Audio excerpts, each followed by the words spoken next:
Me avisas cuando empiece. Sí, claro, te aviso. Dale. Estamos acá, ahorita mismo te comento. Me parece Ese que ya link que está. me envió. ¿Sí, ya? Ok. Dame un segundito, Juan Felipe, por favor, que te pueda confirmar. Sí, ya estamos en vivo. Hola, Juan Felipe, ¿qué Ok. tal? ¿Cómo estás? Hola, hola, Eric. Muy bien, ¿y tú? Bien, amigo, acá agradeciéndote tu participación en esta jornada, en esta conversación que vamos a tener sobre la defensa judicial del ambiente en Colombia. Agradecerle a todas las personas que están conectadas en este momento al Facebook Live de Interacción Ambiental. Eh, pues nada, antes que nada quisiera presentar a Juan Felipe. Juan Felipe, evidentemente, es de Colombia. Para quienes no lo saben, somos compañeros, hemos sido estudiantes de la maestría en Derecho de los Recursos Naturales en la Universidad Externado de Colombia. Juan Felipe es un abogado con mucha experiencia en temas ambientales, ha trabajado en la judicatura, en el Poder Judicial, allá en el Tolima, ¿no, Juan Felipe? Sí. Y actualmente se viene desempeñando en Bogotá, está trabajando en la Secretaría de Medio Ambiente. El día de hoy hemos invitado a Juan Felipe porque él ha sido uno de los propulsores de una iniciativa judicial para lograr la defensa de ecosistemas estratégicos, como son estas áreas protegidas que él ha logrado que se desarrollen un nivel de protección desde la vía judicial. La idea de esta conversación que queremos tener con Juan Felipe es justamente buscar aprender, conocer un poco más de la experiencia colombiana, tan interesante, tan rica, tan innovadora en cuanto a instituciones y el ejercicio del derecho. Sabemos que el derecho ambiental en Colombia es una rama del derecho mucho más avanzada, mucho más antigua, incluso que la peruana. Nosotros en el Perú empezamos con las normas ambientales en el 91. En cambio, Colombia tiene varias décadas más que nosotros en desarrollo de normatividad ambiental. Y de alguna manera eso siempre le ha permitido como país estar a la vanguardia e ir adelantando algunas figuras que aún no son ajenas y no las conocemos del todo. En esa línea, Juan Felipe, me gustaría invitarte a que nos presentaras así de manera general un poco en qué consiste todo este esquema judicial que tú has venido aprendiendo en la práctica y desarrollando y cómo así se te dio el interés justamente o advertiste este espacio para poder lograr defender al ambiente desde la vía judicial. Bueno, pues antes que nada, Eric, quiero agradecerte por el espacio, por la participación. La verdad, pues es yo lo veo muy positivo que países hermanos como Colombia y Perú puedan compartir este tipo de experiencias y más si tenemos en común que somos países andinos, que tenemos unos ecosistemas muy similares. Entonces, pues, magnífico. Y bueno, pues tú bien lo has dicho, yo trabajé un tiempo en la judicatura, acá en Colombia le llamamos la rama judicial, en tribunales trabajé durante 7 años y ahorita que me estoy desempeñando como independiente, he emprendido unas luchas a través de las acciones de tutela, que para ustedes serían las mismas acciones de amparo, por la cual pues he solicitado que se reconozca como sujeto de derechos al ambiente, a unos ecosistemas específicos, y pues alegando argumentos jurídicos, los tribunales poco a poco han accedido a mis peticiones.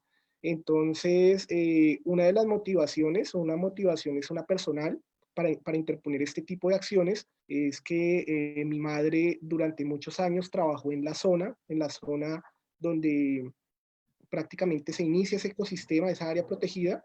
Es una zona que no queda muy lejos acá de la ciudad en la cual yo vivo. Yo vivo en una capital de departamento. Sé que en Perú también se llaman departamentos, entonces yo vivo en una ciudad capital de departamento, muy cerca de la capital Bogotá, y mi mamá trabajó durante 19 años en esa zona, entonces siento mucha empatía por ese entorno. Ya después, cuando me titulé como abogado y cuando me decanté por el tema de derecho ambiental, donde nos conocimos en la Universidad Externado haciendo la maestría, pues mucho más me llené de argumentos jurídicos para en este momento estar instaurando este tipo de acciones. Perfecto. Juan Felipe, antes de introducirnos al tema, siempre es importante que conozcamos un poco acerca de los conceptos y aquellas semejanzas o diferencias que pueden haber entre cómo se desarrollan los procesos para la defensa del ambiente en Colombia, cómo podían desarrollarse aquí. Nosotros en Perú, por ejemplo, esencialmente el modelo para defender el medio ambiente, del punto de vista judicial, básicamente está ligado a lo que conocemos como la figura del amparo, ¿no? El proceso constitucional de amparo es una figura constitucional para que tú defiendas el derecho fundamental a un medio ambiente sano y adecuado para el desarrollo de la vida.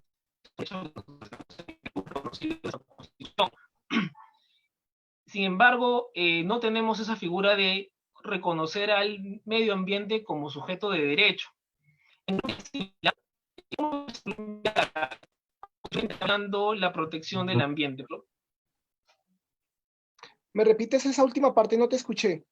Sí, constitucionalmente, ¿cómo se reconoce el medio ambiente, ¿no? En Colombia, con la protección del medio ambiente? Entiendo que no es Ok, un sujeto de derecho propiamente dicho. ok. No, pues muy claro lo que tú dices y ahí sí compartimos, tenemos unas grandes semejanzas, unas grandes similitudes entre el caso colombiano y el caso peruano, en el entendido que nuestras constituciones como tal asignan a la acción de amparo, que nosotros le llamamos acción de tutela, la protección de derechos fundamentales.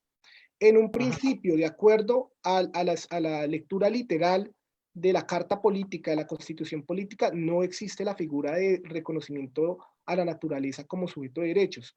Eso fue después un desarrollo vía jurisprudencia, es decir, un desarrollo a través de la Corte Constitucional, que fue la pionera acá en Colombia, que emitió una sentencia en la cual en el año 2016, y como lo vamos a ver después, pues prácticamente abrió esa posibilidad, abrió esa caja de Pandora, y ahorita pues ya los tribunales de menor jerarquía y a lo largo y ancho del país han emitido ese tipo de pronunciamientos, pero en principio compartimos lo mismo. Tenemos acciones de amparo destinadas en principio a el reconocimiento y la salvaguarda de derechos de primera generación, que son derechos fundamentales como la vida, derecho fundamental a la salud. Es más, nosotros te voy a compartir algo. Tú me dices que el derecho fundamental al medio ambiente, nosotros en principio no lo catalogamos como fundamental y no podía ser Mira, amparado, no podía ser amparado por el recurso, por la acción de amparo, por decirlo así, sino que nos tocaba ir a otra acción que nosotros tenemos destinada para la salvaguarda de derechos colectivos, que se llama la acción popular, y en principio no podíamos como acceder vía tutela o vía amparo a salvaguardar ese derecho. Sin embargo, con el desarrollo jurisprudencial que se ha dado, ya se ha podido amparar vía amparo, vía acción de amparo que ustedes le llaman, nosotros le llamamos acción de tutela, a poder salvaguardar el ambiente como derecho fundamental por conexidad en principio y luego como derecho fundamental, y ahorita con el tema del reconocimiento a la naturaleza como sujeto de derechos, que es como prácticamente el último eslabón que ya ha acontecido en materia jurídica. interesante, Juan Miguel. Antes de pasar a tu presentación propiamente dicha, yo quisiera que nos comentaras un poco o qué reflexión te lleva la forma en la que de alguna manera resuelve o intervienen los jueces en jueces colombianos en temas ambientales. Una de las primeras sentencias que nos piden en la maestría que revisemos era una sentencia de un juzgado donde la judicatura revisar estudios, informes, velocidades de peritos a una empresa minera que recuerdo lo que hacía era embarcar carbón, si mal no me equivoco, que generaba un impacto o sea, en las emisiones del carbón. Parece ser que la empresa pues no utilizaba lo que actualmente ahora es como casi una norma, ¿no? Tienes que utilizar containers cerrados, tienes que regar, un montón de cosas, y la judicatura le impone una serie de obligaciones, una serie de cosas. De hecho, ya lo que dijo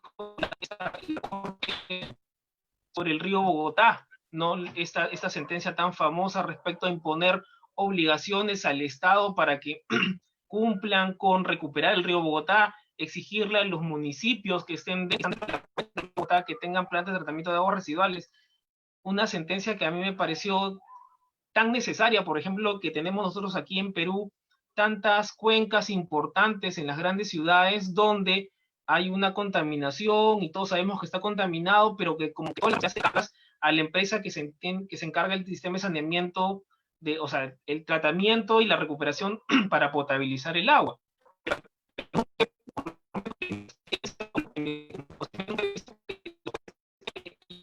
imponga responsabilidades a las entidades públicas, de alguna manera, que tienen una relación directa con el impacto de la contaminación que se está generándose contra un cuerpo hídrico, en este caso los ríos. ¿Qué reflexión o qué cosa pudieras tú comentarnos respecto en general de la práctica de los jueces colombianos para tomar decisiones en temas ambientales? No, bueno, pues primero déjame decirte, Eric, que tienes muy buena memoria. Ese caso que tú hablas de los containers es un caso sobre una multinacional que se llama la Drummond y que fue Ah, tal, la Drummond, la Drummond claro. en un departamento al norte de Colombia, que es un departamento prácticamente desértico, que se llama La Guajira, y pues que hay una explotación de carbón a cielo abierto que se llama la mina del Cerrejón, donde sacan, pues creo, no sé si es la más grande del mundo, pero es muy considerable el carbón, la materia prima que se saca de ahí. Y claro, en esa ocasión fue por vía de acción de amparo, por de acción de tutela. Ah, tutela. Cosa distinta, pero ahí no se declararon como sujeto de derechos. No, no, no, claro que no. Ahí lo que hubo fue por conexidad, se declaró, se accedió a ese amparo porque se estaban vulnerando derechos fundamentales, sobre todo si no estoy mal, si no recuerdo, de comunidades indígenas que viven cerca de la región. Y el tema, digamos, de la acción, el río Bogotá, que es una sentencia pues muy comentada y que la conocimos muy bien en la maestría, no fue por acción de amparo, fue ya por esta acción especial que te digo que existe en Colombia para derechos colectivos, que se llama la acción popular. Por lo general, la función de los jueces colombianos ha sido, depende, digamos, del tipo de funcionario judicial, por decirlo así, si es de pronto, acá tenemos un tema que, digamos, nuestras jurisdicciones, por decirlo así, tienen una especialidad. Hay unas jurisdicciones más conservadoras que otras, por decirlo así. Ah, Eh, es como escuelas, eh, corrientes o formas de entender el derecho dependiendo de la Pues, zona. pues en teoría no, porque digamos las jurisdicciones están encaminadas, deben ir encaminadas a la especialidad. Entonces hay una jurisdicción de lo contencioso administrativo que trata asuntos entre el Estado y los particulares o los problemas estatales, y hay otra jurisdicción ordinaria que trata temas entre particulares propiamente, como el derecho laboral o el derecho civil, pero cada jurisdicción ha tenido conocimientos de conflictos ambientales, porque es que el tema ambiental no se toca desde la óptica de la especialidad, sino desde una óptica constitucional. Entonces, todo despacho judicial puede tener conocimiento sobre ese tipo de conflictos en primera medida, por regla general, por decirlo así. Ya en la Como es en práctica, el caso que tú viste, por ejemplo. Fue un despacho laboral el que te tocó, exacto, el que justamente resuelve. exacto. Exactamente. Entonces, dependiendo también de la jurisdicción, hay unas que son más conservadoras que otras y hay unas jurisdicciones que son más de avanzada, que puede decir que son más garantistas en temas ambientales que otras. Entonces, el rol del juez colombiano siempre ha estado ahí y depende también a quién le caiga la acción como tal. ¿Y hay alguna oportunidad o propuesta política o judicial de tener jueces especializados en materia ambiental? Por ejemplo, en Perú solamente tenemos jueces ambientales, entre comillas, para el tema penal ambiental, ¿no? Hay un par de juzgados en algunas cortes judiciales, así se les conoce acá. En Colombia todavía, cuando yo me fui, no había nada de eso. No sé si hay o están implementándose en algunas zonas.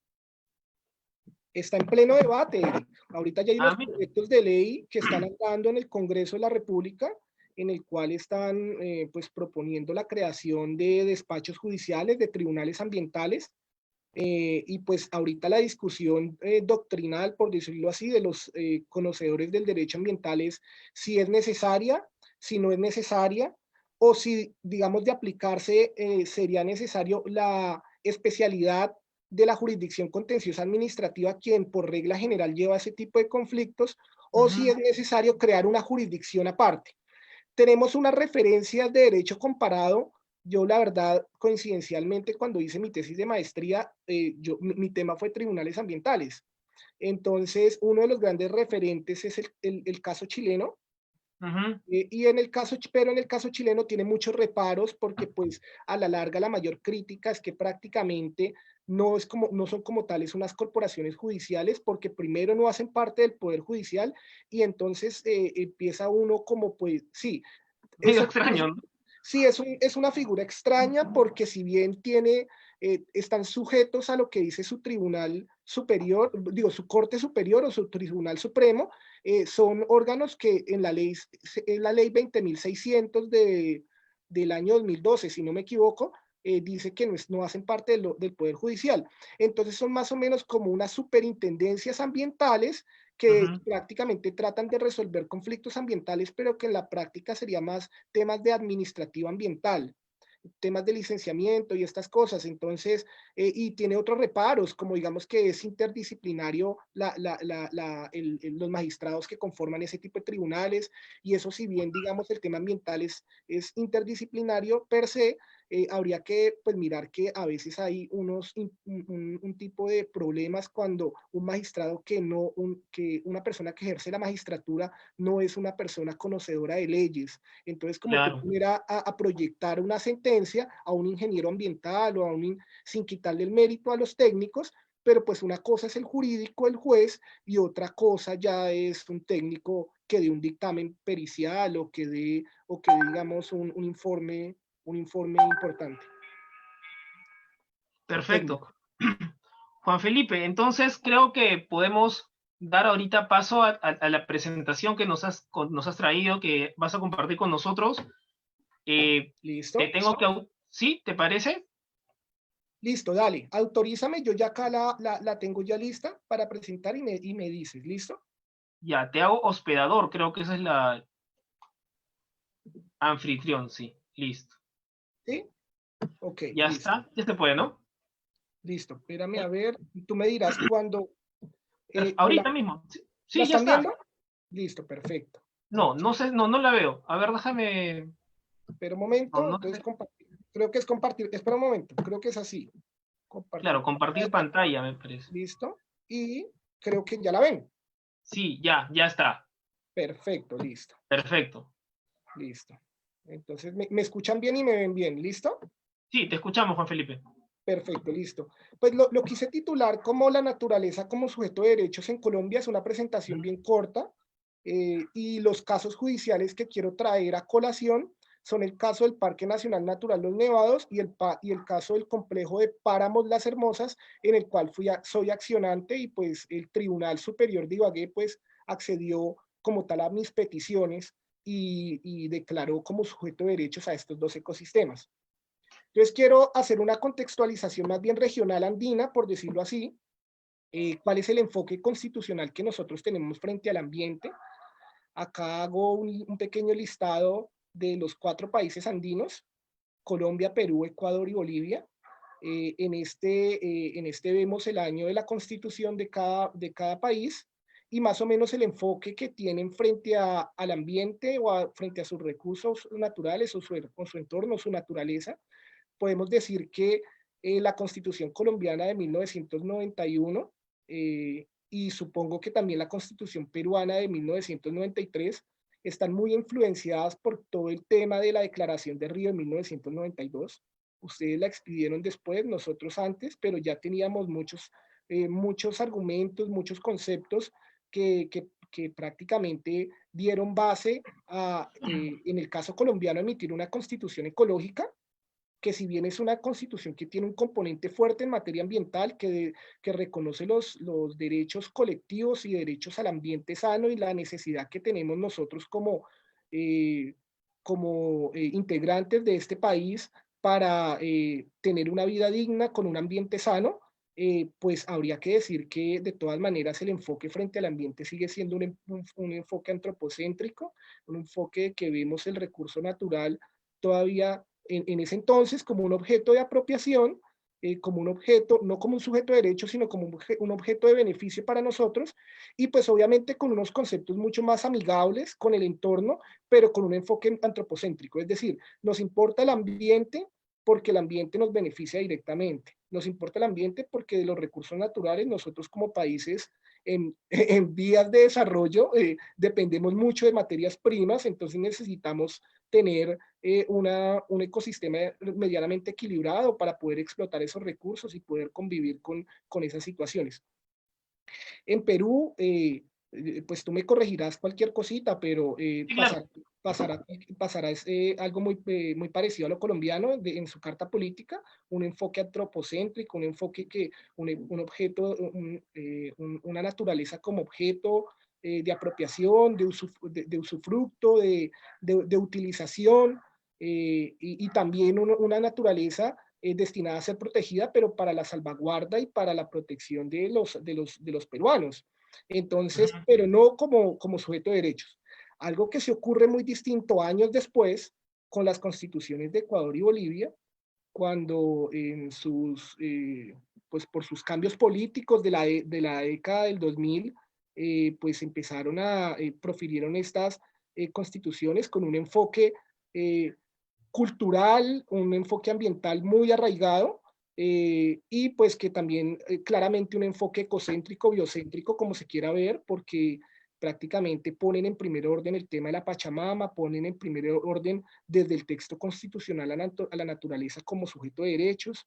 Entonces es importante hacer ese comparativo que si bien todos estos países están dentro de un mismo continente, dentro de una misma región andina, poseemos unos ecosistemas muy similares, tenemos unas costumbres semejantes, tenemos también unas raíces comunes, por decirlo así, tanto europeas como por decirlo así, nativas, de nuestros nativos que, que vivían antes de la llegada de los españoles. Entonces habría que decir que corrimos con distinta suerte tanto Colombia, Perú, como Ecuador y Bolivia. Y en ese entonces, pues partimos de ahí que el texto constitucional se han derivado muchas cosas en el caso colombiano. El texto constitucional como tal en principio tenía unas vías para la protección del ambiente en Colombia, tenía una vía democrática, que era la consulta popular, que es como una especie de referendo, por decirlo así, para ver si de pronto ustedes de pronto no tienen el concepto de consulta popular, pero era una especie de referendo en el cual los territorios podían hasta cierto punto decidir sobre sus activos naturales y sobre todo con temas de los recursos del subsuelo, hidrocarburos y minería. No, acá no hay eso.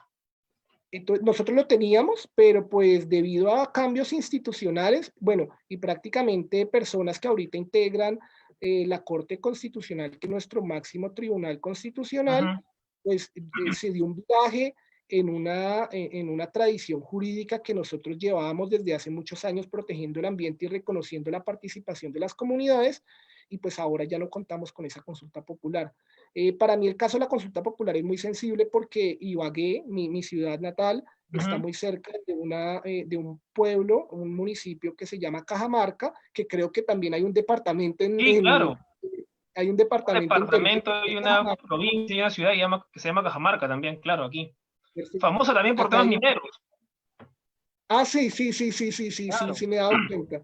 Protagonista. Entonces, claro, claro. Entonces, digamos, en ese tema podemos darnos cuenta que Cajamarca en el año 2017 hizo una consulta popular minera en la cual se le preguntó a sus habitantes si estaban de acuerdo o no con con la explotación minera dentro de su área, en la cual la votación fue contundente, 96-97% votó que no estaba de acuerdo con este tipo de explotaciones y pues blindó al municipio de que una multinacional minera muy famosa que se llama Global Ashanti, no sé si ustedes de pronto tengan referencia de ella, que es sudafricana, pues viniera a hacer acá estragos y explotación minera prácticamente a cielo abierto en un lugar donde, digamos, yo no me pongo a la minería como tal cuando el lugar tiene una vocación minera de hace muchos años, pero es que nosotros en ese pueblo que queda muy pegado acá a Ibagué, es un pueblo que tiene una vocación de muchos años, pero agrícola, es la despensa agrícola, le llaman.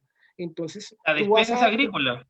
claro, y tú vas a tumbar la montaña de la despensa agrícola para meter una minería a cielo abierto, pues a ver, eso fue lo que se luchó en ese entonces, pero bueno, en el 2017 se alcanzó a hacer la consulta popular, pero luego de una sentencia de la Corte Constitucional ya prácticamente le dijo a los municipios, porque 11 municipios también estuvieron en la misma tónica y ganaron estas consultas, entonces le dijo Corte Constitucional a los municipios, ustedes ya no tienen la posibilidad de hacer estas consultas. Algo muy antidemocrático, algo muy fuerte, la verdad, o la Corte Constitucional lo que dicen, claro, pueden hacer las consultas, pero ya no son vinculantes. Entonces es algo muy fuerte para nosotros como habitantes del territorio, sobre todo los que no vivimos en Bogotá, que prácticamente poco a poco nos tumbaron la vía democrática para defender nuestro territorio.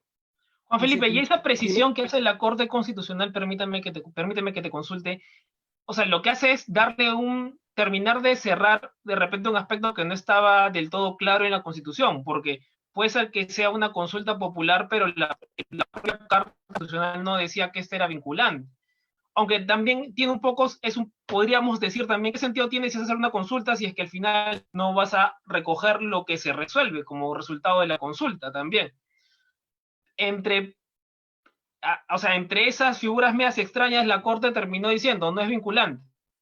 Por ahí buscó la sin razón, podríamos decir, ¿no? Pues el argumento de ellos, Eric, fue, obviamente ellos tratan de dejen con filigrana la Constitución para interpretarla a su manera. Pues al fin y al cabo es la Corte Constitucional quien interpreta la Carta Política, y en ese entonces dijo que los recursos del subsuelo eran parte del Estado central. Entonces, que nosotros como territorio, si bien podíamos definir las cosas que, digamos, las situaciones que ocurrían en nuestro suelo, no podíamos definir las cosas o las situaciones que estaban inherentemente relacionadas al subsuelo. Entonces, todo el tema de hidrocarburos y minería, pues es una decisión del gobierno central que se escapa ahora de la órbita de los municipios, y pues ese fue el argumento que nos dio la Corte Constitucional.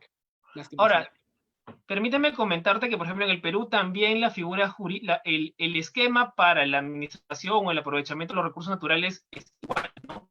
El Estado central, el Poder Ejecutivo, se reserva el derecho o la figura normativa para otorgar recursos naturales. De hecho, es una entidad adscrita al Ministerio de Energía y Minas que se llama el INGEMET, el Instituto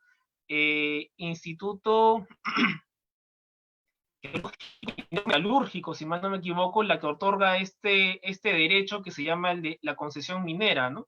Y a través de esta concesión minera esa concesión tiene de alguna manera el área definida donde se pueden hacer actividades de exploración y si tienes un éxito, después explotación, ¿no? Pero es el Estado a nivel nacional, mejor dicho, ¿no? El gobierno nacional el que define estas cosas.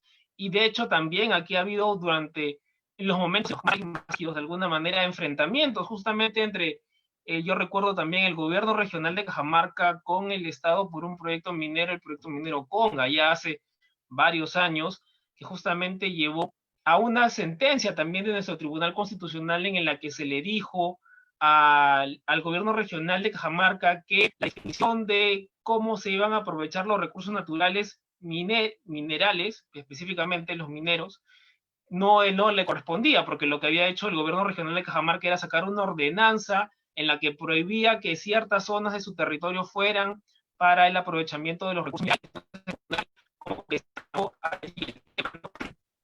y de eso ya quedó claro que lo tiene que ver el gobierno nacional. Sin embargo, siempre está esta disputa, ¿no? Entre, ok, el gobierno nacional es el que toma las decisiones, pero quienes las sufren son las personas que están en la zona, ¿no? El impacto es directamente para las personas que viven allí, que se van a ver afectadas ya sea por el ruido, por la contaminación, por los cambios en los estilos de vida que traen ciertos tipos de proyectos. Entonces, si no tienes una ya sea en el licenciamiento, que para nosotros en Perú es la evaluación de impacto ambiental, o para el control y seguimiento, que en Perú es la fiscalización ambiental, también de alguna manera pues el tema no se termina de resolver porque no es que le quites la capacidad a la gente de tomar decisiones, es en realidad coordinar con ellos y que en una suerte de acuerdo común se pueda llegar a una alternativas, me parece, ¿no? Finalmente.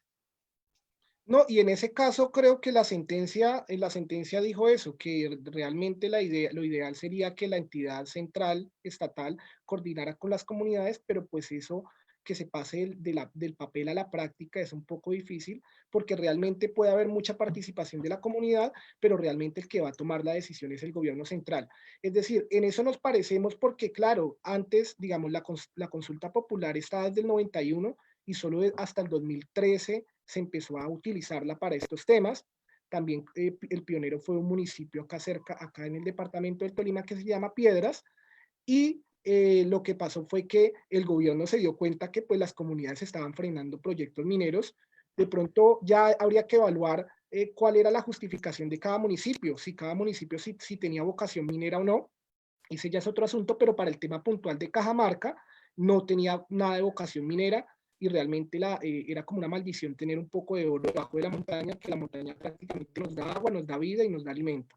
Entonces, pero sí, acá el gobierno, es claro, el gobierno central, acá también hay un ministerio de minas y también acá conceden una figura que se llama los títulos mineros para que las personas puedan hacer su explotación, pues cumpliendo con unos componentes ambientales.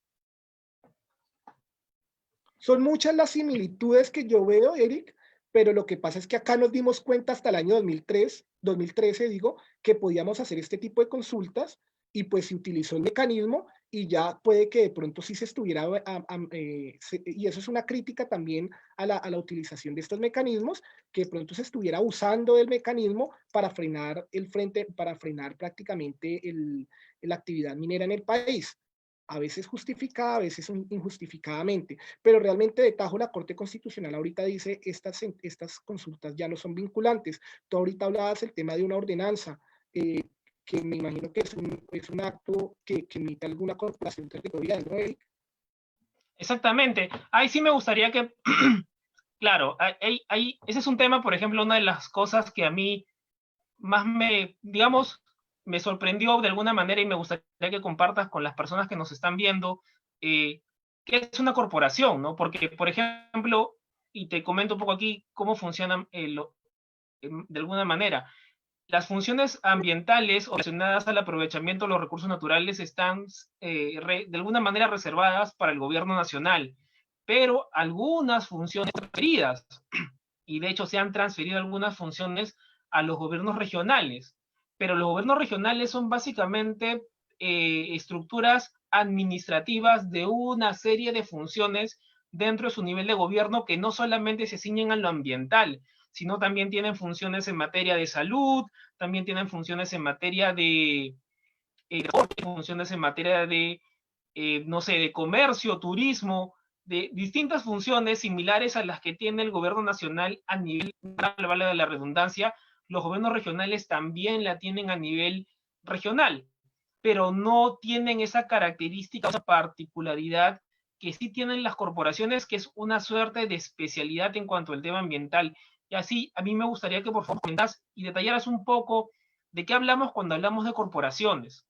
Ok, ok. Ahorita cuando yo me refería a corporación, es corporación política, pero es un sinónimo. Pero si nos vamos a hablar estrictamente de lo que son corporaciones, acá hay unas corporaciones ambientales que se llaman las corporaciones autónomas regionales, que tienen cierta autonomía de las decisiones del nivel central, por decirlo así, en teoría, todo es en teoría, y más o menos hay una por cada municipio, habiendo unas excepciones, por cada departamento, digo, habiendo unas excepciones. Eh, existen unas grandes ciudades, como es el caso de Bogotá, Medellín, Cali, ciudades que superan el 1.000.000 de habitantes, donde prácticamente se arrogan ese tipo de funciones ambientales y se convierten en autoridades ambientales. ¿Me entiendes? Entonces, ya cuando una ciudad es muy grande y tiene un número de habitantes superior a 1.000.000, pueden arrogarse esa facultad y pues convertirse en autoridad ambiental, como es en el caso de la Secretaría Distrital de Ambiente de Bogotá, para la cual ahorita yo estoy trabajando, que manejan temas de sancionatorios ambientales, manejan como una autoridad ambiental. Pero yo les digo una cosa a mis amigos en Perú, esto en la práctica se ha vuelto un problema. Es decir, son importantes las corporaciones autónomas regionales, pero en muchos casos se han vuelto son unos fortines burocráticos y políticos en los cuales pues aportan poco al tema ambiental. Estoy generalizando, pero sí hay un grave problema que allí llegan personas no aptas para realizar las funciones ambientales y que realmente se vuelven unos fortines burocráticos para los políticos de turno.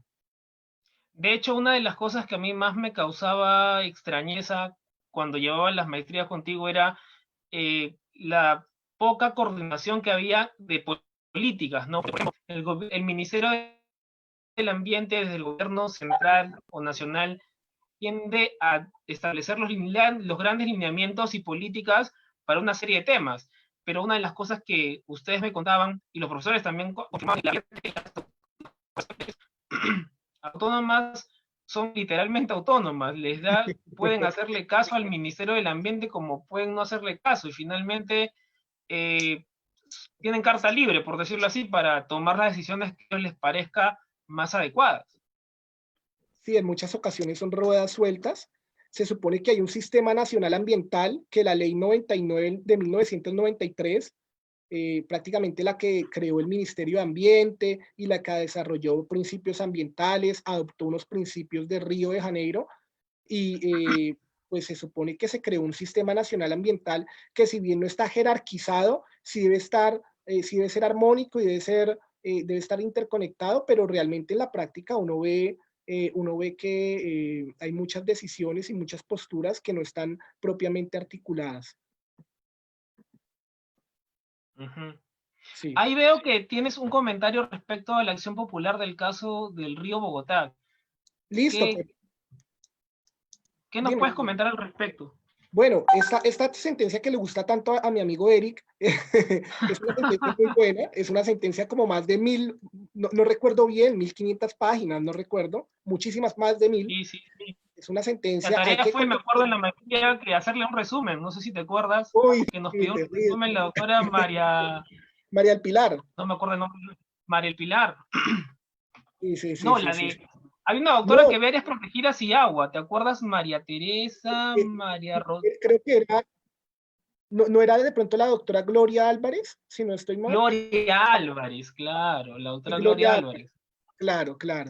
Entonces, no, el tema de la acción popular es algo sencillo, es decir, el caso del río Bogotá, quiero comentarle a los compañeros en Perú que el río Bogotá es el río que prácticamente atraviesa la ciudad de Bogotá, una urbe, supongo que muy parecida a Lima en cuanto a cantidad de habitantes, unos 7, 8 millones de habitantes. Es un río supremamente contaminado, el más contaminado del país, que lastimosamente desemboca en muchos kilómetros después en el río Magdalena, que es nuestro mayor afluente y el río más representativo de Colombia. Y es una acción popular que se interpuso pues para salvaguardar el río y para salvaguardar el ambiente de las personas que pues dependen de este río.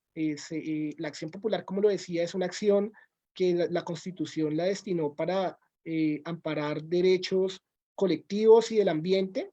Acá se puede decir que son derechos de tercera generación, pero tiene una particular la acción popular. La acción popular es una acción muy técnica, es una acción que puede dar muy buenos frutos, puede dar muy buen resultado, pero tiene un problema.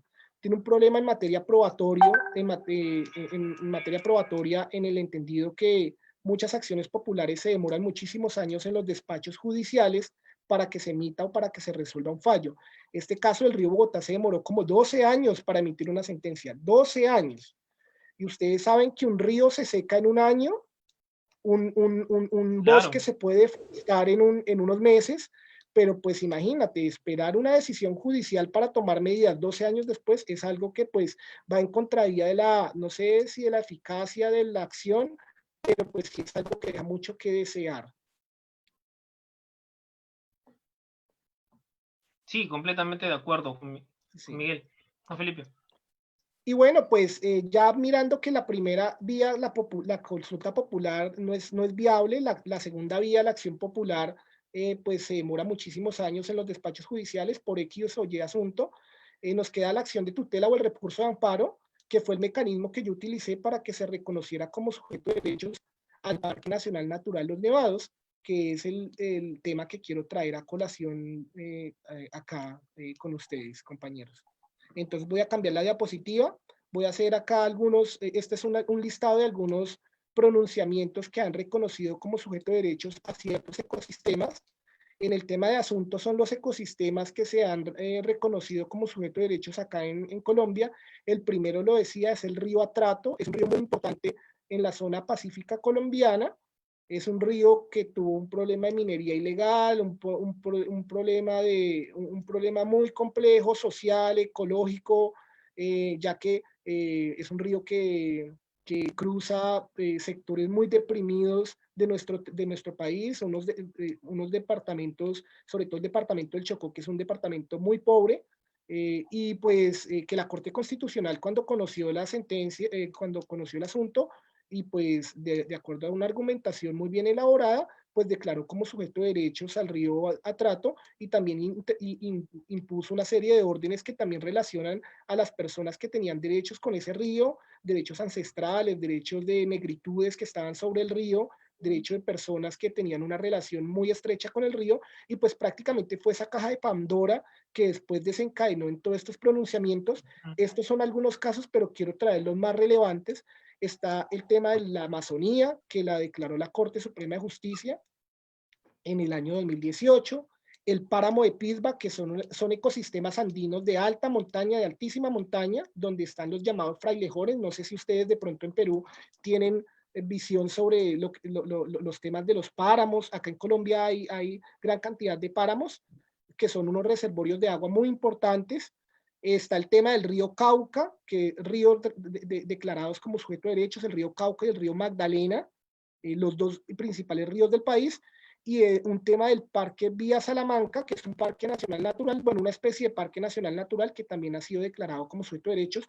Cada ecosistema con sus características muy particulares, y pues cada decisión no, digamos, no quiere decir que la decisión, digamos, del Atrato y del Cauca se parezcan, porque pues son emitidas por corporaciones distintas, y aparte de ello, pues cada ecosistema tiene sus características sui generis, por decirlo así. Entonces, esas son las sentencias que quería traer a colación. Yo al final de la presentación voy a dejar mi correo electrónico, si las quieren yo se las puedo prestar. Sí, sería Son muy excelente. interesantes. No, Gracias, Juan. tengo muchas más, pero estas son como las más representativas. La cordillera de los Andes está un poco distorsionada, no encontré una mejor que tuviera la cordillera como tal. No se entiende, es lo importante. Sí, sí, sí. No sabía yo sabía obviamente que Perú era una región andina, tenía conocimiento que ustedes le llaman la sierra Claro. a esa área, la sierra, pero no sabía que al igual que nosotros tenían 3 cordilleras. Acá aparece 3 cordilleras, no sé si o estoy equivocado. La cordillera blanca, la cordillera negra, si mal no me equivoco, y si hay una más, pues la verdad, creo que ahí veo, dice negra, ahí dice la blanca, y después la otra cordillera sí, no te podría decir cuál es. Pero si hay una cordillera Bueno, blanca y una cordillera negra. pues mira, como dice el cursor, acá está Perú, y este es Claro. todos los Andes, pasamos por Ecuador, y acá está Colombia. En Colombia sí se dividen muy bien las 3 cordilleras, oriental, central y occidental. Acá estamos con la cordillera central, y más o menos donde yo tengo el cursor es donde está, se podría decir más, sí, más o menos, que es donde está la ciudad de Ibagué, y donde está también cerca el Parque Nacional Natural Los Nevados, que es este ecosistema andino muy importante, que es un reservorio de agua y una estrella hídrica para directamente 4 millones de personas, y fue uno de los argumentos por los cuales el tribunal accedió a lo que yo le estaba solicitando. Y bueno, ya entrando en materia del fallo, el fallo de tutela, yo se lo resumo de una forma, es un fallo de tutela de 120 páginas. El fallo de amparo, la sentencia de amparo, fue proferida por la Sala Laboral del Tribunal Superior de Ibagué el día 13 de octubre de 2020. Quiero decir que el fallo tiene 2 componentes muy importantes que prácticamente se repiten en este tipo de fallos que ha reconocido la naturaleza como sujeto de derechos. Tiene un componente simbólico que como tal es la declaratoria per se, que es la declaratoria a tal ecosistema X o Y ecosistema como sujeto de derechos, y tiene un aspecto práctico que son las órdenes a las entidades públicas y particulares. Entonces, quiero decir que si solo tuviéramos el aspecto simbólico, pues sería una sentencia que no tuviera unos dientes o no tuviera una vinculación fuerte para de pronto llegar y tener un precedente contundente para hacer un cambio. Pero yo creo que siempre y cuando este tipo de declaratorias esté acompañada de un componente pragmático, es decir, unas órdenes puntuales a las entidades condenadas, pues las llegan de contenido, y pues sería algo muy, muy, muy importante. Como ocurre acá, este es el componente simbólico, hago una transcripción del artículo primero de la parte resolutiva de la sentencia, que es como tal la declaración del Parque Nacional Natural Los Nevados como sujeto de derechos. Acá ustedes lo pueden leer. Es un enfoque biocentrista, ecocentrista, donde prácticamente se realza los derechos del parque, los derechos con un enfoque integral para su salvaguarda y su conservación, su recuperación y su protección. Entonces es muy importante, es muy particular porque este es en el artículo primero y por allá como en el artículo 10º fue que ampararon los derechos de los accionantes. Entonces primero está la naturaleza y en último orden dejaron a los humanos. Entonces Claro. está es muy particular. Y bueno, este es el componente simbólico y acá paso rápidamente un componente pragmático o práctico, que son las órdenes a las entidades tanto públicas como privadas que estaban condenadas, dependiendo de si directa o indirectamente tenían algún tipo de influencia en el Parque Nacional Natural Los Nevados, que es un conjunto de entidades del orden nacional, como los ministerios, como el presidente de la República, que fue tutelado, que fue demandado, que lo demandé. Están también los departamentos, Caldas, Quindío, Risaralda y Tolima. Tolima es el departamento en el cual yo vivo. Y están los municipios que son los que tienen influencia en el parque, y también unos particulares, que es una empresa una concesionaria vial, que quiere decir más o menos una empresa que está destinada a contratar con el Estado para hacer vías, y una multinacional minera que se llama Glogola Chanti. Estas son las entidades a las cuales se les dan unas órdenes específicas, pero como tal la orden a resaltar es que el tribunal les ordenó a conformar un comité permanente para la protección del parque, ya que el parque tiene derechos ahora a través de esta sentencia, y que elaboren a mediano y largo plazo un plan conjunto de recuperación, manejo y mantenimiento y conservación del Parque Nacional Natural Los Nevados, con unas órdenes muy precisas, unas órdenes en materia de monitoreo, unas metas para cumplir con unos términos muy bien establecidos de meses, unas acciones de choque para temas puntuales, digamos ya, sobre todo en ciertos ecosistemas del parque que están muy degradados, y también una vinculación a las universidades que no se estaban teniendo en cuenta para este tipo de decisiones. Si bien de pronto las universidades no tienen el carácter decisorio, si era necesario que de pronto se consultaran y que se tuviera en cuenta pues, el pronunciamiento de la academia para este tipo de cosas, y no que las organizaciones políticas pues si tomaran las decisiones, sino que tuvieran en cuenta los pronunciamientos de las universidades. Entonces es como esto, es eso, y bueno, yo termino acá. Muchas gracias. Quiero agradecerles a mis amigos peruanos, que los quiero mucho, a Eric. La verdad, pues, es un tema muy agradable para hablar. Es un tema Qué que buena imagen, ¿eh? Qué buena imagen. Es una imagen que me encanta y que yo sé que a ustedes también les gusta. Entonces, la escogí para ustedes. Y acá tienen mi correo. Me pueden escribir, yo les tengo las sentencias, tengo también material, o si no a través de Eric, que a Eric le he dado prácticamente toda la información.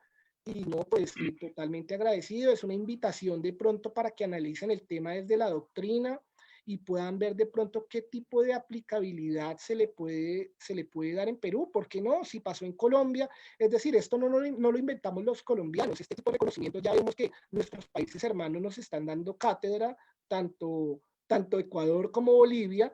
También hay un reconocimiento en Nueva Zelanda de unos ríos, un reconocimiento no judicial, pero sí gubernamental, que es importante, y en India también creo que hay un reconocimiento del río Ganges como sujeto de derechos, que también sería muy importante traer la colación. Y muchísimas gracias, les dejo esta bonita imagen, espero que haya sido de su agrado, tanto la imagen como la presentación, y estoy abierto a cualquier tipo de inquietud, cualquier tipo de dudas, compañeros. Excelente, gracias Juan Felipe. Voy a dejar de compartir, ¿te parece? Sí. Espérame un momento, ya dejo de compartir. Espérame a ver, que es que no sé cómo es. No sé. Espérame un momento.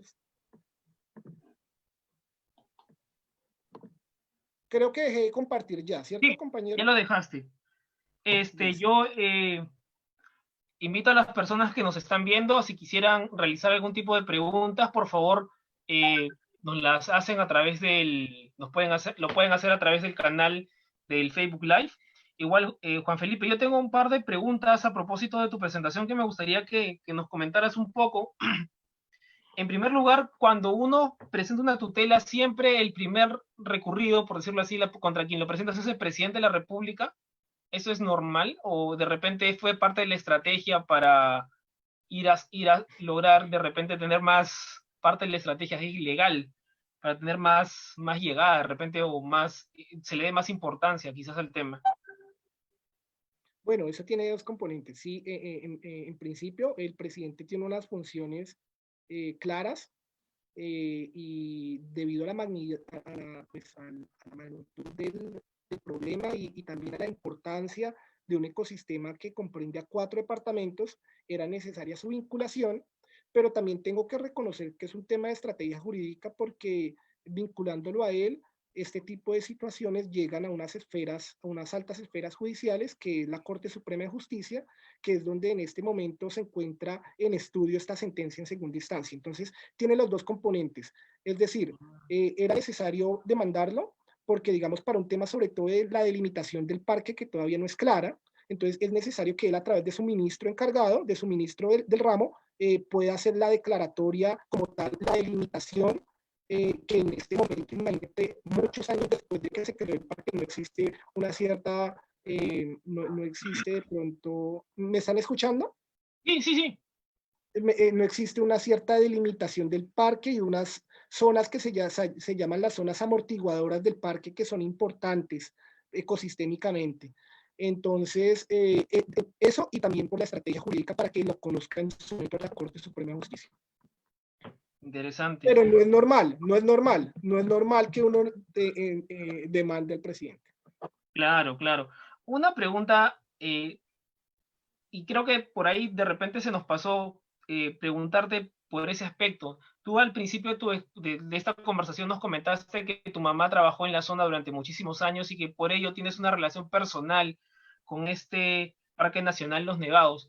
Pero, ¿en qué situación encontraste el Parque Nacional? O sea, si es cierto, hay una relación personal con él, con el área natural. Entiendo que la tutela responde a una situación de repente de peligro en que se encuentra o en degradación o afectado de repente por actividades ilícitas. ¿Qué nos podrías comentar sobre el estado en que se encontraba el Parque Nacional y que motivó justamente que tú buscaras esta vía judicial para protegerlo? Sí. Bueno, más allá del vínculo personal que tengo con el ecosistema, a raíz de la pandemia, yo hice una investigación durante 2, 3 meses, haciendo peticiones a todas esas entidades que tú ves, a la gran mayoría, Uh -huh. solicitando cuál era la información que había en el parque y pues vi unos datos muy degradantes. Yo conozco el parque, no obviamente en su inmensidad, pero sí he ido hasta ciertos puntos y pues de la información suministrada por esas entidades, y no solo de la degradación que haya, sino de la falta de coordinación de estas entidades, pese a que es un sistema holístico, es un ecosistema integrado, integral, pues me di cuenta que lo que había era una catástrofe, un desastre, y eso se ve con un termómetro muy claro, Eric. Nosotros acá en Ibagué, ciudad capital de unos 600.000 habitantes, dependemos de un río que se llama el río Conveima, y históricamente el nivel del río ha venido descendiendo del año 92 para acá, y eso se debe a los malos manejos.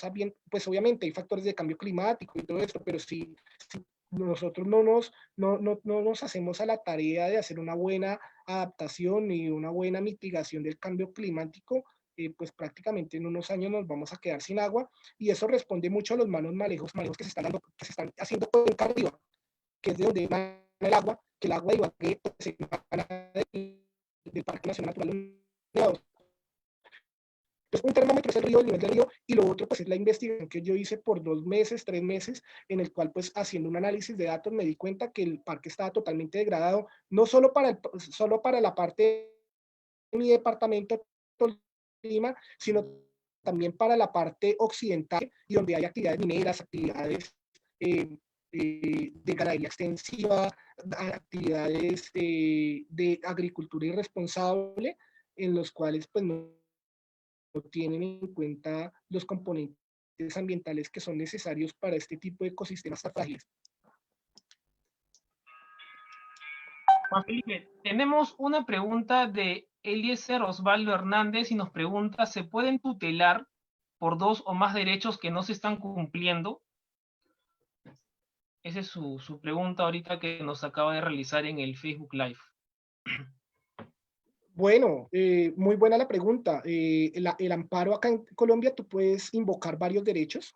Para este caso puntual, yo invoqué, bueno, tengo que hacer una claridad. Yo invoqué esta acción de tutela en nombre y representación de las mujeres gestantes, niños y niñas, personas de la tercera edad, discapacitados y generaciones futuras de todos de los habitantes que componen los 4 departamentos. La ley me lo permite y lo dice así. Eso se llama una agencia, no sé, un animus curiae, me imagino que de pronto se debe llamar no sé si de pronto allá no es como un coadyuvante o no, es como, me quiero explicar, lo hice en representación de este grupo, que es un grupo vulnerable, y invoqué tanto mis derechos como los derechos de ellos, que son varios derechos, para responderle la pregunta al compañero, que es el derecho a la vida, que es fundamental, el derecho al agua, que es fundamental, el derecho a la salud, que es fundamental, el derecho a las condiciones, a la dignidad humana, a la vida en condiciones dignas, un derecho también que es muy importante y que casi no se invoca, que es el derecho a la seguridad alimentaria, porque es que no es solo para el consumo de agua humano, sino también para nuestros cultivos. El Tolima es un departamento netamente agrícola, o en su mayoría agrícola, y acá depende pues nuestro sustento de esa agua que emana del Parque Nacional Natural Los Nevados. Lo mismo pasa con los otros departamentos que son cafeteros, nuestro producto prácticamente, nuestro producto con el cual nos conocen en todo el mundo, el café. Entonces, invoqué muchos derechos y pues bueno, el tribunal accedió tanto a los derechos al ambiente como también a los derechos que yo invoqué de estas personas eh, que son sujetos de una especial protección constitucional. Juan Felipe, tú nos comentaste que un marcador ambiental, podríamos decir, respecto para saber cuál es el impacto en el ambiente producto del cambio climático. Nos hablaste de este río Conveña que viene descendiendo. Entiendo que este río está muy relacionado con este parque nacional. ¿Hay algún pronunciamiento en particular de la judicatura respecto a la situación del agua, cómo mejorar el cuidado del agua? ¿Dicen algo? ¿Consideran alguno de esos elementos al momento de resolver? Claro, en las órdenes. Es decir, primero se empieza desde más o menos como un método científico, ¿no? Desde la observación, desde el análisis de datos, un monitoreo estricto, y hay temas importantes que habla la sentencia sobre temas de reforestación, temas de poco a poco sacar actividades humanas que no son muy acordes a ese tipo de ecosistemas, sacar la ganadería, sacar cosas que son que pisan, digamos, muchos intereses, pero que en realidad son necesarias dado la vulnerabilidad, el estado vulnerable y prácticamente el estado deplorable en el cual se encuentra el parque. Entonces, la sentencia habla de cambio climático, la sentencia habla de reforestación, la sentencia habla de turismo irresponsable, la sentencia habla de muchas cosas. Es decir, si tú te das cuenta, Eric, que la sentencia del Río Bogotá es una sentencia muy de avanzada, es una sentencia de pronto que hasta raya y ya es otra cuestión y podemos decir que podría dar lugar a otro debate, hasta qué punto los jueces llegan a meterse a la esfera del Ejecutivo, a Claro, a prácticamente generar políticas, ¿no? Políticas públicas. políticas públicas, pero yo creo que el ambiente lo amerita, hasta cierto punto, porque es tanta la omisión del legislativo, del ejecutivo, que realmente a veces se amerita este tipo de decisiones judiciales. Interesante. Juan Felipe, nos contaste que también habían dos empresas que estaban incorporadas, habían sido incorporadas en esta resolución, y de alguna manera entiendo que estas empresas tienen derechos o tienen derechos ya otorgados, reconocidos en alguna zona del parque. ¿Cómo es que ellas intervienen? ¿Cómo así se las convoca para que formen parte, para que emitan descargos? Si nos pudieras un poco explicarnos más de ese aspecto. Bueno, esto es un caso muy particular porque realmente yo en principio yo no las demandé. Yo demandé más que todo fue al aparato estatal, a las entidades Claro. estatales. La sentencia de los nevados en principio salió en agosto, del 28 de agosto, en primera medida. la sentencia se fue para la Corte Suprema porque se fue impugnada, fue, digamos, recurrida o la apelaron, por decirlo así, no sé qué recurso, cómo se llama ese recurso allá en Perú, que va a una segunda instancia, apelación, por decirlo así, y la Corte Suprema de Justicia se dio cuenta que era necesario vincular a estos dos particulares porque tenían unos intereses directos en el parque. Y la declaratoria como sujeto de derechos puede afectar a esos intereses. Entonces, lo que dejó claro es que la Corte Suprema devolvió el expediente al tribunal para que emitiera un nuevo fallo, y este fue el fallo que ahorita conocemos del 13 de octubre que traigo hoy acá, ya con las empresas vinculadas, y pues obviamente hay unos intereses que están, que van en contravía de lo que ahorita es la declaratoria del parque. Entonces, si esta sentencia de tutela va a ser ratificada en la Corte Constitucional, se tienen que replantear esas actividades, porque lo que estamos viendo es que hay actividad minera en unos lugares que no son permitidos, que no deberían estar permitidos, o que de pronto en un momento fueron concesionados o fueron otorgados por el Estado cuando no había esa declaratoria de Parque Nacional Natural, pero que ahorita, debido a las nuevas circunstancias, a la crisis climática en la cual nosotros estamos viviendo, es necesario que salgan esas actividades de allí. Lo mismo ocurre con la concesionaria vial, que repito, es una empresa que contrata el Estado particular para que hagan unas vías, y tenía presupuestado o tiene presupuestado hacer una vía que la va a pasar muy cerca, prácticamente colindante con un área protegida, pues con todos los impactos ambientales que genera un carreteable por un área frágil como es un área de bosque andino o páramo. Entonces, claro.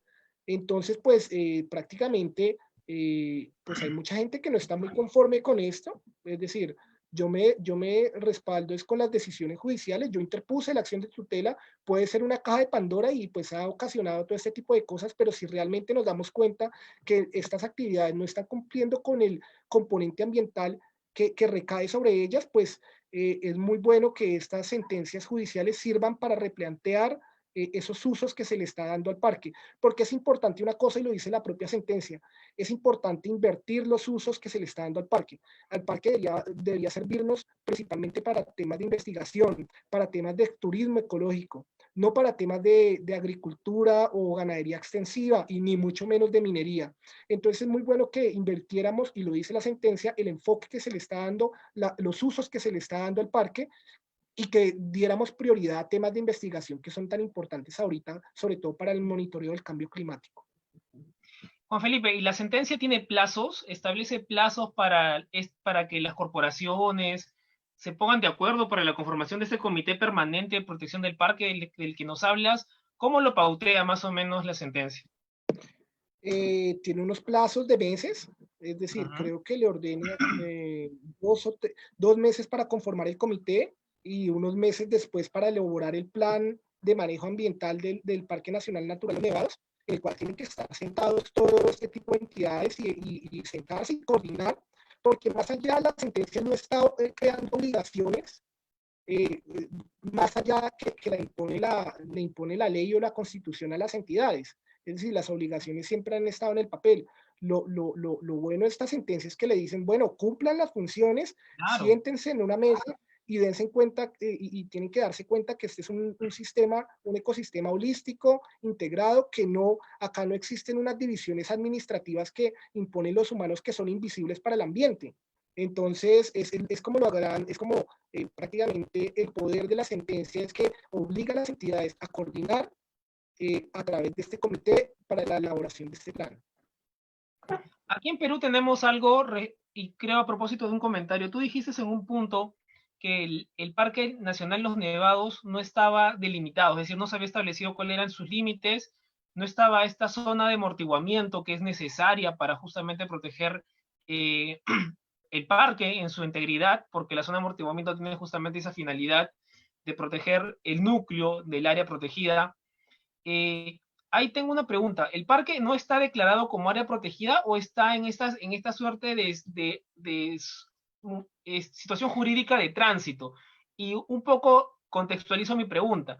En Perú tenemos algo que se llaman zonas reservadas, ¿no? Que son aquellas áreas protegidas, pero que no tienen una categoría como tal, pero que se las configura como zona reservada para que se dé luego de estudios y análisis, finalmente se pueda asignarle una categoría, establecer su zona de amortiguamiento, la aprobación de un plan maestro, justamente para poder gestionarla adecuadamente.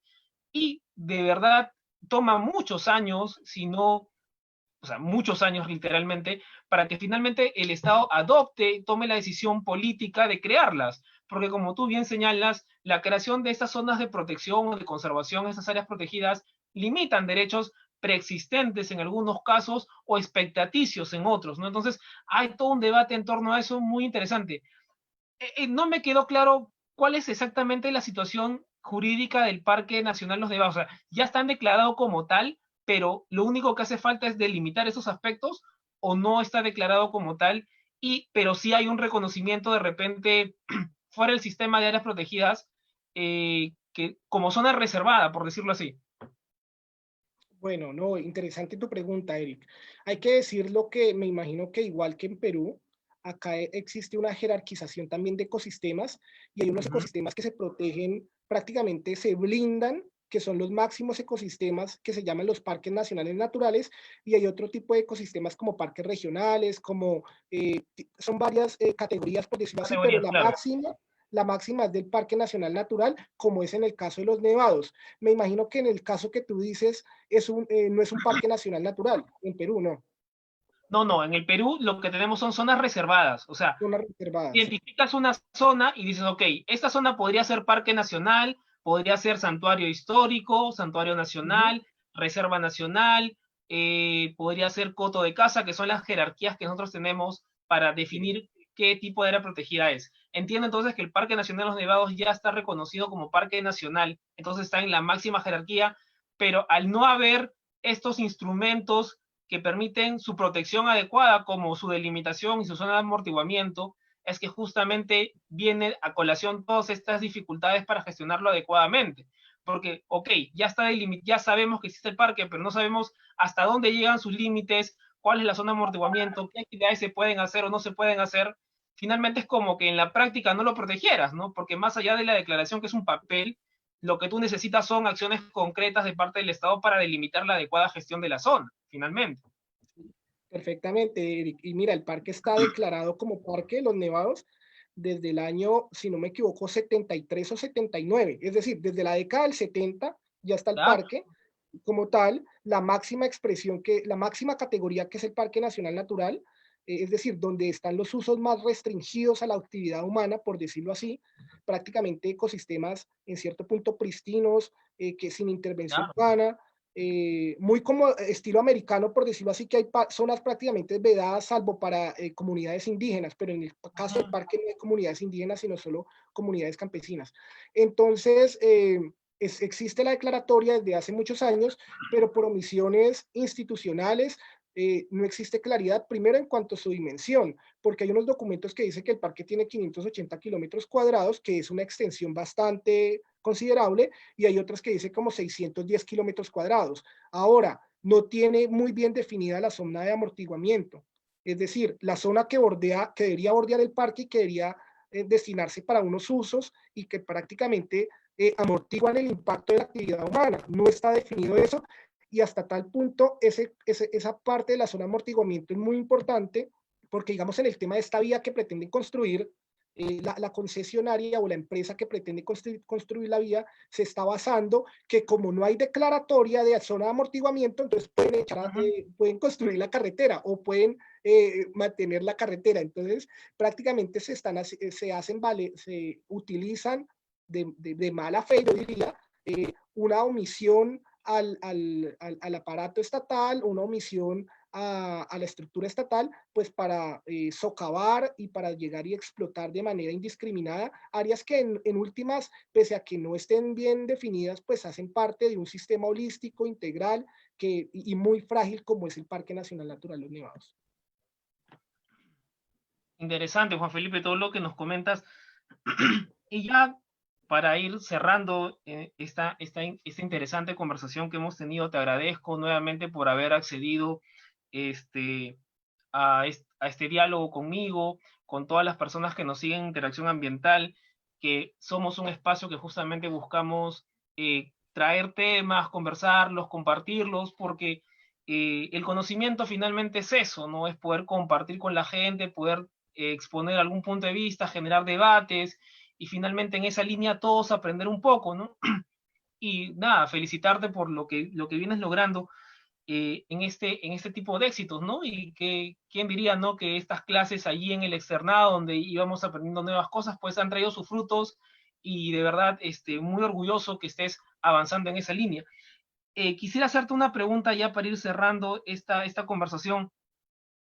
Eh, por lo que nos has contado sobre la sentencia, el detalle al que llegan los jueces, el nivel de análisis, hay un proceso de maduración o digamos una madurez eh, judicial, ¿no? En la judicatura y también en los accionantes, de alguna manera, en la forma en la que en Colombia se busca construir todo un esquema para proteger los ecosistemas. Y de alguna manera siento que en Perú todavía estamos en ese tránsito, ¿no? Estamos yendo hacia allá.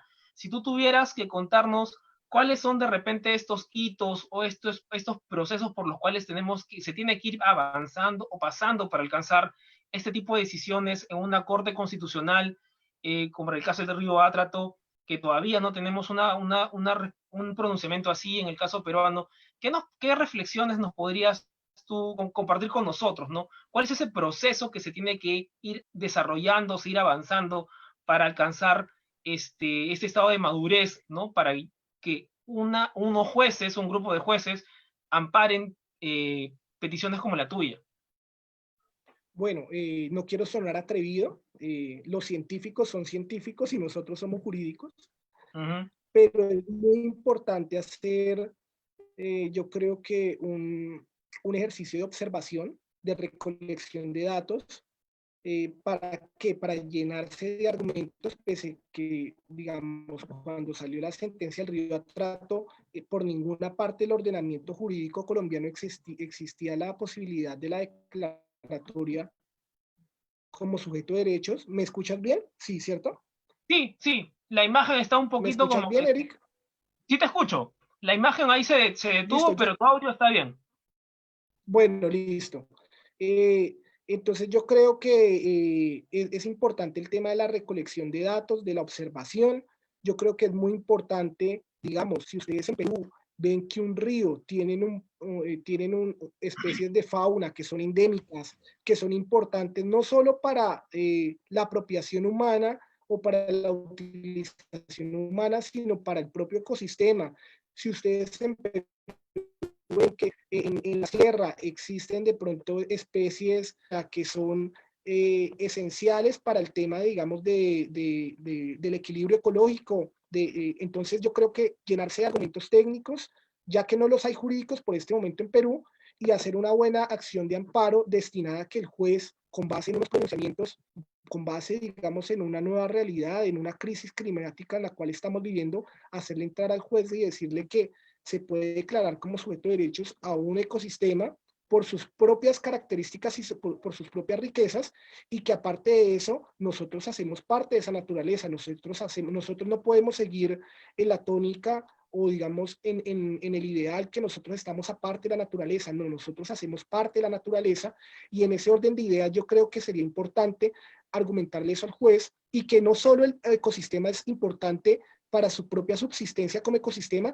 sino que muchos de estos ecosistemas son los que impactan en nosotros a través de los servicios ecosistémicos. No sé si ustedes manejan el tema o el concepto de servicios ecosistémicos, que es el ciclo del agua, que es la biodiversidad y todo este tipo de situaciones que son importantes para nosotros y que en última repercuten en la supervivencia humana. Yo creo que es muy importante eso, un tema de observación, un tema de recolección de datos, y hacer prácticamente una filigrana jurídica, una ingeniería jurídica en la cual se le pueda argumentar al juez. Es importante el ecosistema como sujeto de derechos, pero ese sujeto de derechos también está garantizando la vida humana. ¿Por qué? Porque si bien el recurso de amparo pues pues, se puede invocar, digamos, por el derecho a la vida en Perú. Entonces, si ustedes como comunidad le demuestran a un juez que realmente ustedes dependen de las aguas que emanan de la sierra en una ciudad en especial o en un municipio en especial, pues ustedes le pueden argumentar al juez y decir, es importante mantener el equilibrio ecológico para nuestra propia supervivencia. nuestra propia subsistencia. Entonces, como el consejo que les doy, obviamente, pues yo lo digo desde una parte muy cómoda porque yo ya tenía el precedente del 2016 para acá y pues lo único que hice fue adecuar a mi territorio, aunque pues debo también resaltar que es el primer parque nacional natural con este estatus como sujeto de derechos, pero pues ustedes tienen un camino por recorrer, por trasegar y realmente si ustedes no se dan cuenta por sí solos, el ambiente les va a llamar la atención. Es decir, la crisis climática es real y la crisis climática va a llegar a ciertos comportamientos humanos a que cambien o si no, pues estamos abocados a una extinción o por lo menos a unas situaciones terribles como un desplazamiento ambiental u otro tipo de situaciones aún más terribles y apocalípticas. No quiero sonar así, pero pues es un probable que en algunos años nos estemos hasta armando un nuevo conflicto Colombia-Perú por el agua. Por favor, no lleguemos a esos escenarios indeseados. Me quedo con esa reflexión, Juan Felipe, ¿no? El medio ambiente nos va a reclamar que lo protejamos, ¿no? Si es que no tomamos una acción anticipadamente, ¿no? Si es que no somos previsores y de alguna manera vemos estrategias justamente para proteger el medio ambiente antes que el medio ambiente nos reclame, y cuando el medio ambiente reclama ya sabemos que no lo hace de una manera amable. Además, Eric, yo quiero resaltar una cosa que a ustedes se las admiro. Nosotros en Colombia tenemos una situación que estamos en parte muy americanizados, por decirlo así. Estamos muy agringados, por decirlo así. Ustedes que tienen las raíces, ustedes que tienen, digamos, esa cultura tan grande que fue el Imperio Inca, ustedes que tienen, digamos, esa base cultural, esa riqueza cultural envidiable para todo país acá en Sudamérica, y prácticamente que esas costumbres o esa relación de la naturaleza era mucho más armónica de nuestros antepasados, de nuestros incas, que digamos que la que nos vinieron a imponer los españoles. Entonces, yo creo que prácticamente haciendo más o menos el mismo ejercicio que hizo Ecuador y sobre todo Bolivia, se puede hacer o se puede tejer también mucho más el tema no solo ambiental, sino étnico, para poder salvaguardar este tipo de situaciones. Yo creo que si nos hacemos, podemos, digamos, hacer uso de ese tema étnico, hacer uso de ese tema cultural, de esa riqueza cultural, de la relación de nuestros ancestros con nuestro medio ambiente, pues imagínate, si pasó en Colombia, ¿cómo no va a pasar en Perú? Que ustedes también tienen unas riquezas naturales invaluables y que pues no pueden dejar que las acaben. Gran reflexión, Juan Felipe. Muchas gracias por tu participación. Espero saber que todos sepamos pronto más acerca de cómo vienen avanzando tus procesos judiciales, tus nuevas iniciativas. ¿Qué nos puedes ya para cerrar contarnos qué cosas tienes planificadas para más adelante? ¿Algún proceso, alguna iniciativa académica, alguna iniciativa, otro proceso judicial con el cual quisieras comentarnos ya para cerrar la conversación? Estoy esperando los fallos definitivos Uh-huh. en segunda instancia. Y ya creo que pues por este año ha sido suficiente, voy a ver el otro año, ha sido desgastante porque he Imagino. pedido mucha ayuda de otros departamentos, a veces motivar a la gente en este tipo de temas no es fácil, pese a que nos debe importar a todos, no es fácil que la gente sienta empatía. Imagínense, prácticamente es triste que a veces las personas no sientan empatía por esto que es nuestro, no, como que no dimensionan la realidad o las consecuencias que están ocasionando un mal uso de nuestros recursos, una mala relación con nuestro ambiente. Entonces, por este momento, pues estoy pensando en estas acciones y ya, pero realmente se me incrustó como el chip de querer seguir por esta línea y esperemos a ver qué nos depara y también esperemos que podamos clasificar junto a Perú a Qatar 2022. Sí, bueno, sí me acuerdo, ha sido el mundial, por ejemplo, ¿no? Vimos el mundial ahí en, Que podamos firmar otro pacto de Lima. claro, Con tal de dejar a Chile por fuera, no hay ningún todos felices. sí, claro, todos felices, ¿no? Países hermanos, sabes que tanto cariño a Bogotá, ¿no? Tan bien que uno se siente allí, la amabilidad, el cariño de la gente, de ustedes, que hacen sentir a uno como en casa, ¿no? Fue muy bonita esa experiencia de estudiar con ustedes con todos los chicos, ¿no? Allá en Bogotá. Y nada, Juan Felipe, como te dije, muy orgulloso de haber estudiado contigo, compartido carpetas y ahora ver que estás haciendo un nombre y haciendo un camino, ¿no? En el tema ambiental y esperemos que sigas creciendo y felicitaciones. Y nada, ya será más adelante, seguramente tendremos otra oportunidad para seguir conversando, de repente en alguna iniciativa peruana, ¿no? Quién sabe, más adelante de repente alguien coge estas ideas o por ahí podamos conversar de estos temas con ya una ley de repente en marcha, quién sabe, ¿no? O de repente alguna iniciativa judicial peruana. Sería muy interesante volver a encontrarnos y conversar cómo hemos ido evolucionando ambos países, si en un momento Perú ha podido alcanzar a Colombia en estos temas. Bueno, entonces, Juan Felipe, muchísimas gracias. Me despido, ha sido un honor poder conversar contigo y ya será hasta otra oportunidad. Cuídate mucho. Gracias, muchas gracias y buena noche para todos en Perú y un abrazo. Un abrazo. Chao. Chao. Muchas gracias a todos amigos por habernos visto hoy en Interacviente y hasta luego con ustedes.